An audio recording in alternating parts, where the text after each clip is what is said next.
ತುಂಬ ಸಂತೋಷದ ವಿಚಾರ ಗುರುಗಳೇ. ಪ್ರತಿಯೊಬ್ಬರಿಗೂ ನೋಡಿ, ನಿನ್ನೆಗೆ ಇವತ್ತಿಗೂ ನೀರು ಮತ್ತೆ ಫುಲ್ ರೇಸ್ ಆಗಿದೆ.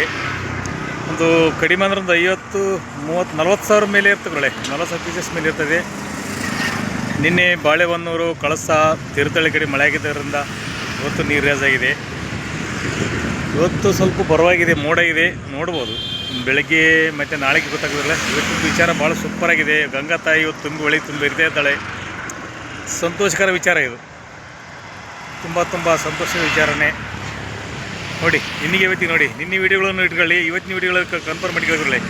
ಇಲ್ಲಿ ಮೆಟ್ಲಿದೆ ನೋಡಿ, ಈ ಮೆಟ್ಲನ್ನು ಕೋನ ಮಾಡಿಕೊಳ್ಳಿ. ಯಾವ ಮೆಟ್ಲಿಗೆ ಎಷ್ಟು ನೀರು ಇರ್ತೈತೆ ಇಲ್ಲೇ ಗೊತ್ತಾಗತ್ತೆ ಗುರುಗಳೇ. ನೀರು ನಿನ್ನೆಗೆ ಇವತ್ತಿಗೆ ಏನು ಗೊತ್ತಾಗತ್ತೆ, ಮೆಟ್ಲು ಫೋಟೋ ತಗೊಳ್ಳಿ. ಈ ಮೆಟ್ಲ ಬಗ್ಗೆ ತೋರಿಸ್ತಾ ಇರ್ತದೆ ನೋಡಿ. ತೆಪ್ಪಕ್ಕೆ ಹೊಡಿ, ಏನನ್ನ ವಿಚಾರ ತೆಪ್ಪಿಳಿದ್ರೆ ಚೆನ್ನಾಗಿದೆ. ಇವತ್ತು ಗಂಗಾ ತಾಯಿ ತುಂಬ ಇರ್ತೈತೆ ಒಳಗೆ. ವರ್ಣನ ಅರ್ಪಟ ಜಾಸ್ತಿ ಆಗಿದೆ ನಮ್ಮ ಕಳಸ, ತೀರ್ಥಹಳ್ಳಿ ಭಾಗದಲ್ಲೆಲ್ಲ. ಬಾಳೆಹೊನ್ನೂರು ಪರವಾಗಿಲ್ಲ. ನಮ್ಮ ಹೊಸಪೇಟೆಗೆ ಸಂಬಂಧಪಟ್ಟಂಥ ಎಲ್ಲ ರೈತ ಬಾಂಧವರಿಗೆ ಇದೊಂದು ಶುಭ ಸುದ್ದಿ, ಸಂತೋಷಕರವಾದ ಸುದ್ದಿ. ಇದು ಸಂತೋಷಕರ ವಿಚಾರ.